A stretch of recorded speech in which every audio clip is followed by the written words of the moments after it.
Thank you, Dr. Anita, and good morning, everybody. It's always good to be in the company of our teachers and old colleagues. Dr. Bajaj was our teacher, and Dr. Anita and Neelam, we all were colleagues together in RP Center. So today I'll be speaking on facial atta sling surgery, which is a topic very close to my heart. We all know indications of frontalis sling. It can be done either in bilateral severe ptosis like this or in unilateral severe ptosis with poor levator resection like this.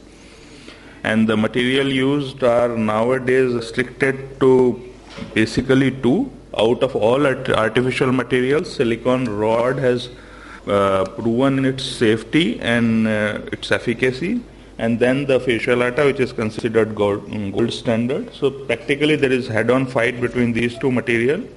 And ever since silicone sling has come, there is a virtual onslaught because of few advantages. It is potentially reversible, which I believe are real advantage, and it is a procedure of choice in infants and patients with poor bells, and it scores over facial atta in its reversibility. Then there are other advantages. That is readily available, a shorter duration of surgery, it is considered almost equally efficacious, and complication profile is acceptable, though it is not nil, but it is really acceptable. And very important point is that it is extremely easy to perform under local anesthesia, and this is the reason for its popularity. There are advantages of facial atta sling surgery. It is a strong material, yet supple material. So it is more physiological, much more physiological than the silicone sling. I'll explain it how. And it definitely scores in tighter lid like blepharophimosis syndrome and otherwise over silicone sling because of strongness.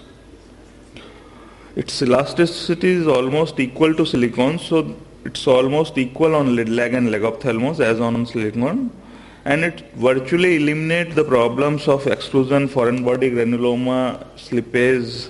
You can see extruded silicone sling here and other things. So dictum with facial atta is do it and forget it. So this is the concept of resting sling length which I was talking, and this is more pertinent in tighter lid. Silicone being a more stretchable material, there is lesser resting length which is required to lift a lid.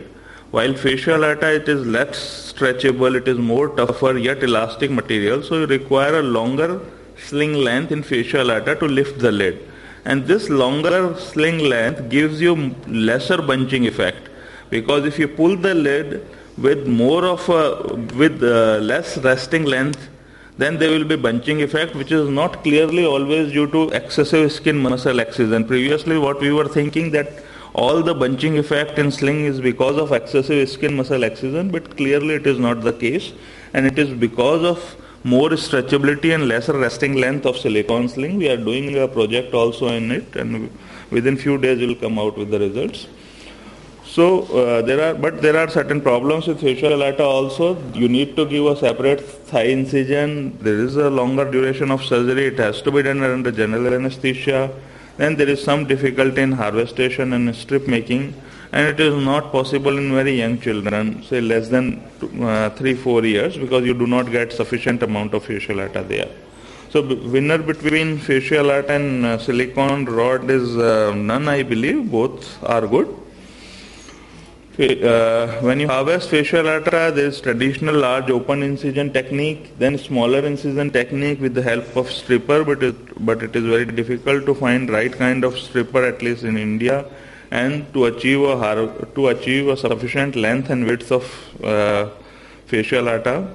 So what we do and what we have conceptualized is manual SIFS, which is a kind of SICS, small incision facial atta surgery. I'll show you how it is done. In facial atta, we have done certain modification. We do skin muscle excision along with all facial atta, because if you do not do it, you get bogey skin and bogey lid and excessive skin. And if you do skin muscle excision, then there is good lid crease with good cosmesis, though there is little longer duration of surgery. You can compare these two results. Here you can see bogey post-op lid, even with good correction, which is not very desirable in both these photographs. And here you can see good lid crease. And this particular case was here skin muscle excision was combined with the facial lateral surgery. Again a case of bilateral severe ptosis, post-op result with skin muscle excision, good results. So these are certain results of facial lata, unilateral severe ptosis, pre-op and post-op. But you can see this unilateral lid lag, which is cosmetically very significant. So ideally in all cases unilateral sling should be avoided if patient is convinced. So in unilateral severe ptosis, there are problems of sling, variable lift, unilateral arching, unilateral lid lag and leg ophthalmos, and less physiological. So we always recommend a bilateral sling also in unilateral cases, but of course patient has to be ready for it. This is a small video clip of a bilateral ptosis, right more than the left.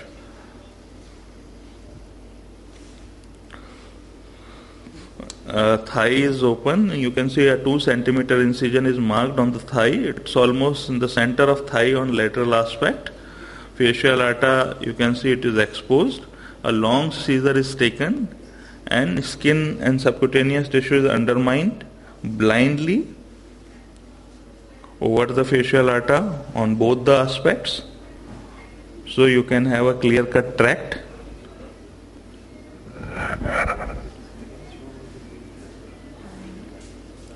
This can be done with the help of straight scissors also. Here we are using curved. Then two given on the facial lata.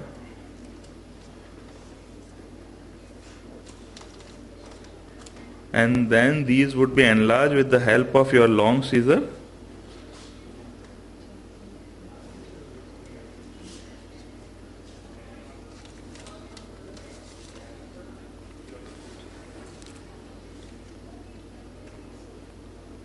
I'm sorry for defocusing. Here you just push your scissor, glide your scissor in as a sari vendor cuts the saris. You need not to cut or slice the scissor.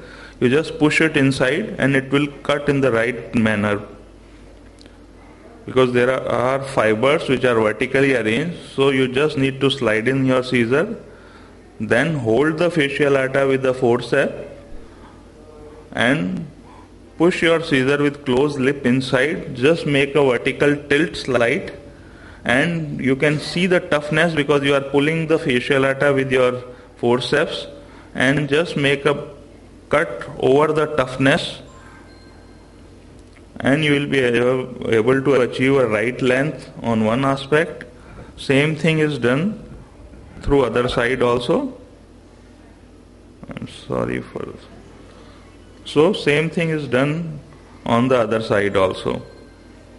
And practically with a 2 centimeter incision you can achieve 11-12 centimeters of facial lata very easily, which is what is required. You require at least around 10 centimeter of facial lata. So here you can see a good length of facial lata around 12 centimeter which is being achieved. And then with the help of facial lata, right facial lata needle, sling is passed. I do it in a pentagon manner and I believe it is a good thing, and one can have consistently good results with good contour. Previously I was doing double triangle as Dr. Neelam was saying, but nowadays I am doing exclusively pentagonal because you need to have only one strip per eye and there are no differences in the results.